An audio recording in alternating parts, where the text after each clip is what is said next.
जो इनके कार्यकर्ता हैं वो गारंटी लेते हैं कि 3 मिनट के अंदर हम सर्विस देते हैं अगर किसी स्टूडेंट को कोई भी तकलीफ हो तो।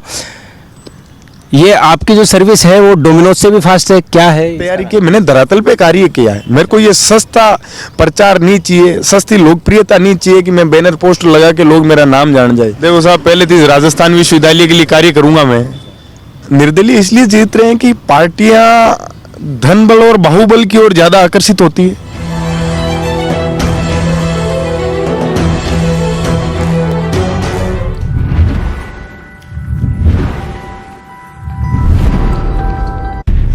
नमस्कार, मैं अमित कुमार विधायक.com के यूथ पॉलिटिक्स प्रोग्राम में आपका बहुत बहुत स्वागत करता हूं। और आज हम राजस्थान विश्वविद्यालय के अंदर, वहां से एक अध्यक्ष पद के दावेदार हैं निर्मल चौधरी, मीराबाई के गांव मेड़ता सिटी के रहने वाले हैं।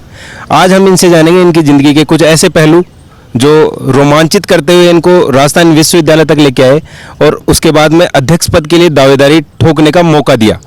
तो हम बात करते हैं निर्मल चौधरी से। तो निर्मल भाई, हम पहले तो आपसे ये जानना चाहेंगे कि मीराबाई के शहर मेड़ता सिटी से निकल करके आप राजस्थान विश्वविद्यालय तक पहुंचे, किस किस का योगदान रहा? जी सर्वप्रथम तो माता पिता का योगदान रहा कि भाई बेटा जयपुर जाएगा और वहाँ पढ़ाई लिखाई करेंगे, आगे बढ़ेंगे। तो मैंने स्कूल पूरी की, उसके बाद मैंने राजस्थान यूनिवर्सिटी में एडमिशन लिया ग्रेजुएशन के लिए। यहाँ ग्रेजुएशन करते करते कई ऐसे छात्रों को, कई ऐसे कमज़ोर होते हुए लोगों को देखा कि राजस्थान विश्वविद्यालय के अंदर जो गांव से दूर दराज के लोग आते हैं उनको यहाँ दबाया जाता है, कहीं ना कहीं उनकी मदद नहीं की जाती है, प्रशासन का उनके साथ व्यवहार अच्छा नहीं रहता है। तो मैंने इन सब चीज़ों को देखा तो ये मेरे को थोड़ा अजीब लगा। तो मैंने कहा किस तरीके से मैं इन प्रत्येक छात्र छात्राओं की मदद कर सकूं कि इनको अवहेलनाएं ऐसी नहीं झेलनी पड़े या अन्याय नहीं सहन करना पड़े। इसी को लेके मैं राजस्थान यूनिवर्सिटी के अंदर तैयारी करना चालू की। धीरे धीरे 1 से 2, 2 से सैकड़ों छात्र मेरे साथ जुड़ते गए और मैंने हमेशा पॉजिटिव वे में कार्य किया। शिक्षा के स्तर को उच्च करने के लिए मैंने यहाँ काम किया और प्रत्येक स्टूडेंट की आवाज़ बन के खड़ा रहा। और यहाँ के गुरुजन गणों का भी मेरे पे खूब आशीर्वाद रहा। उन्होंने भी, कईयों ने ये चीज़ें देखी। सारे एक जैसे नहीं होते, कुछ लोग, कुछ गुरुजन गण भी स्टूडेंट्स को आगे बढ़ाने की सोचते हैं। जो गांव से आके यहाँ प्रोफेसर बने वो भी सोचते हैं कि हमारे गांव से कोई आके बड़ा आदमी बने, आगे जाए, अच्छे रास्ते पे चले। निर्मल, पिछले 4 साल से लगातार निर्दलीय जीत रहे हैं, अब की बार क्या समीकरण कहते हैं? निर्दलीय इसलिए जीत रहे हैं कि पार्टियां धन बल और बाहुबल की ओर ज्यादा आकर्षित होती है। जो धरातल पे कार्य करते हैं उनकी वैल्यू नहीं करते हैं, उन लोगों को नकार देते हैं। इसी वजह से यहाँ राजस्थान विश्वविद्यालय के अंदर पढ़ने वाला हर एक स्टूडेंट वोट देने, किस तरफ देना है, वोट की क्या वैल्यू है, कैसे व्यक्ति को देना है, वो लोग, उनके बीच जो व्यक्ति रहते हैं उन्हीं को ज़्यादा पसंद करते हैं। इसी की वजह से 4 साल से निर्दलीय जीत रहे हैं। मैंने आपका फेसबुक देखा, आपका ट्विटर देखा, मैंने उनके ऊपर रील्स देखी। आप एग्ज़ाम चल रहे हैं तो फिल्म शूटिंग बंद करवा देते हैं, कोई स्टूडेंट का मुद्दा हो तो डायरेक्ट वीसी तक पहुंच जाते हैं। आपके ये मुद्दे जो हैं, आप इनके अलावा कौन से ऐसे मुद्दे हैं जो छात्र हित में काम करेंगे और उन मुद्दों को लेकर के आप अध्यक्ष पद की दावेदारी कर रहे हैं? मेरा सबसे बड़ा पहला तो कदम ये रहेगा कि राजस्थान विश्वविद्यालय के अंदर लाइब्रेरी बने हुए कई महीने हो गए, अभी तक ओपन नहीं हुई है। और प्राइवेट यूनिवर्सिटियों के बराबर में राजस्थान यूनिवर्सिटी को देख के तो आज इतने साल हो गए, जैसा पहले आज से 10 साल पहले क्लासरूम था वैसा ही आज है। 10 साल पहले जैसा ब्लैक बोर्ड था, 10 साल पहले जैसी रोड थी, सब कुछ टूटा बिखरा पड़ा है। यहाँ के भवन ज्यादातर जर्जर हो रहे हैं, कभी कोई सा प्लास्टर गिर रहा है, कभी कौन सा कोना डैमेज हो रहा है। ऐसे जन हानि भी तो हो सकती है। मैं ये चाहता हूँ कि राजस्थान विश्वविद्यालय के अंदर कोई व्यक्ति पढ़ने के लिए आता है, घुसता है, तो उसको गर्व महसूस होना चाहिए। उसकी पहली पसंद राजस्थान के अंदर राजस्थान यूनिवर्सिटी होनी चाहिए, ना कि वो प्राइवेट यूनिवर्सिटियों की तरफ जाएं। हमने एक चीज़ और नोटिस की है कि राजस्थान विश्वविद्यालय से जो भी कैंडिडेट जिसने अध्यक्ष पद का चुनाव लड़ा है वो विधानसभा तक पहुंचा है, लोकसभा तक पहुंचा है। आपकी आगे की क्या योजना है? देखो साहब, पहले तो राजस्थान विश्वविद्यालय के लिए कार्य करूंगा मैं। एमएलए रेमपीर ये सब बाद की चीज़ें, यहाँ मेरा बेस्ट दूंगा। यहाँ मैं इन स्टूडेंट्स के लिए कितना कार्य कर पाता हूँ, यदि मैं सब कुछ अच्छा करने में यहाँ सक्षम रहता हूँ तो आगे की तरफ कदम बढ़ाऊंगा, नहीं तो यदि मैं सफल नहीं रहता हूँ तो राजनीति आगे मैं करने की नहीं सोचता ज़्यादा। राजनीतिक गुरु कौन है आपके? मेरे बड़े भाई है मुकेश भाकर, उनके मैं 12वीं पास करके आते ही उन्हीं के साथ रहा था, उन्होंने रास्ता दिखाया था। आज तक कई मेरे जैसे मुकेश भाकर ने कई आम जो किसान परिवारों से छात्र नेता आते हैं, कईयों को राजस्थान यूनिवर्सिटी का अध्यक्ष बनाया है। क्योंकि मुकेश भाकर का एक ही सपना है कि जैसे घर परिवार से आकर मैं राजस्थान यूनिवर्सिटी में छात्र राजनीति करके गया, प्रदेश में राजनीति की एमएलए बना, तो मेरे जैसे और कई भाई गाँव के यहाँ आकर अध्यक्ष बनेंगे, आगे छात्र राजनीति में, प्रदेश राजनीति में आगे बढ़ेंगे। तो ये तय है कि राजस्थान में काफ़ी अच्छा बदलाव आएगा और अच्छा बदलाव देखने को मिलेगा।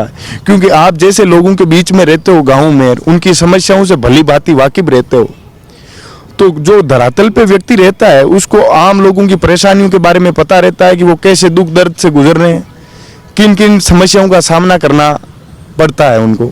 उन चीज़ों से वही लोग वाकिफ हो सकते हैं जो उनके बीच में, लोगों के बीच में संघर्ष करते हैं। मुकेश भाकर भी राजस्थान यूनिवर्सिटी से चुनाव लड़ा था उन्होंने। राजस्थान विश्वविद्यालय में अच्छा काम करता है, वो विधानसभा में भी अच्छा काम करता है, तो आपकी आइडियोलॉजी भी मुकेश भाकर जी से मिलती जुलती है और आपके राजनीतिक गुरु भी वही है।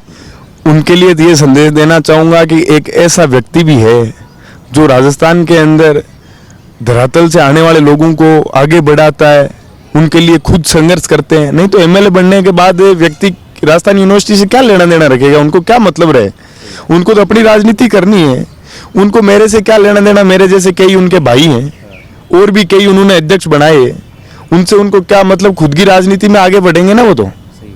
आज उनको हमारी वजह से कई समस्याओं का सामना करना पड़ता है। हमारी जानकारी में आया है कि निर्मल जी की गाड़ी हमेशा यहीं खड़ी रहती है यूनिवर्सिटी के अंदर, और जो इनके कार्यकर्ता हैं वो गारंटी लेते हैं कि 3 मिनट के अंदर हम सर्विस देते हैं अगर किसी स्टूडेंट को कोई भी तकलीफ हो तो। ये आपकी जो सर्विस है वो डोमिनोज से भी फास्ट है, क्या है इसका राज? जी बिल्कुल, मेरे साथ इतने छात्र जुड़े हैं लोगों की मदद करने के लिए। कहीं ना कहीं उन लोगों के साथ भी कभी अन्याय हुआ था, मैं मजबूत स्थिति में उनके साथ खड़ा रहा था, मजबूती से उनके साथ खड़ा रहा था, हमेशा उनकी समस्याओं का निवारण किया। तभी मेरे साथ आज सैकड़ों छात्र मेरे कार्यकर्ता के रूप में मेरे को मजबूत कर रहे हैं। और एक समय ऐसा था जब कोविड काल का टाइम था, सारी पार्टियां, सारे छात्र नेता घर सो रहे थे, कोई यहाँ स्टूडेंट के बीच में नहीं था। उस महामारी के समय में मैं यहाँ प्रत्येक छात्र के मदद के लिए स्टूडेंट्स के बीच के अंदर खड़ा रहा। जिनको नोट्स की ज़रूरत थी उनके लिए नोट्स उपलब्ध करवाए, जिन लोगों के एडमिशन में समस्याएं आ रही थी, उस कोविड काल में मैं प्रत्येक स्टूडेंट के साथ खड़ा रहा। बड़ी बात यह है कि उस टाइम कोई चुनावी घोषणा नहीं थी, चुनाव होने का कई समय तक अता पता नहीं था कि चुनाव होंगे कि नहीं होंगे, लेकिन मेरा सपना था कि जो भी स्टूडेंट अपने आप को कमजोर महसूस कर रहा है मैं उसको मजबूत करने का कार्य हमेशा करूंगा। पार्टियां जब चुनाव की घोषणा हुई तब यूनिवर्सिटी छात्र नेताओं से पार्टियां इतनी एक्टिव हो गई जैसे कि आज इतने छात्र नेता हो गए कि राजस्थान यूनिवर्सिटी के अंदर प्रत्येक 50 स्टूडेंट्स की मदद कर सके। इतने आज एक छात्र 30,000 स्टूडेंट है ना, तो 500 छात्र नेता आज यूनिवर्सिटी में हो गए। जब चुनाव की घोषणा हुई तो अहम बात यह है कि उन लोगों को उस टाइम भी स्टूडेंट्स की मदद करने के लिए यहाँ रहना चाहिए था। जब मैं भी अकेला था और मेरे को भी बड़ा जोर आया था, वो एडमिशन हुए थे कोविड काल वाले, कोई और मदद करने के लिए नहीं था। हर कोने पे मैंने भाग भाग के लोगों की मदद की, मेरे कार्यकर्ताओं ने मदद किए। मतलब दिन के अंदर हम 14-14 घंटे कार्य करते थे राजस्थान यूनिवर्सिटी के अंदर। किसी का फॉर्म इनकम्प्लीट, यहाँ लोग बड़ी दूर दूर से आते हैं, तो उनको एक फॉर्म के अंदर एक कागज में गड़बड़ी हो जाती है तो उनका पूरा दिन खराब हो जाता है और उनको एक दिन और यहाँ जयपुर के अंदर स्टे करना पड़ता है, जिसका एक आम गाँव से आने वाले लोगों के ऊपर वो खर्चा बहुत भारी पड़ता है। मैंने एक चीज़ और नोटिस की है, पूरे यूनिवर्सिटी के अंदर एक भी पोस्टर नहीं है आपका जी। तो ये तो चुनावी स्टंट है, लेकिन आपने इसका भी यूज नहीं किया? जी बिल्कुल, मैंने पूरा राजस्थान यूनिवर्सिटी के जो नियमों में रह के तैयारी की, मैंने धरातल पे कार्य किया है। मेरे को ये सस्ता प्रचार नहीं चाहिए, सस्ती लोकप्रियता नहीं चाहिए कि मैं बैनर पोस्टर लगा के लोग मेरा नाम जान जाए।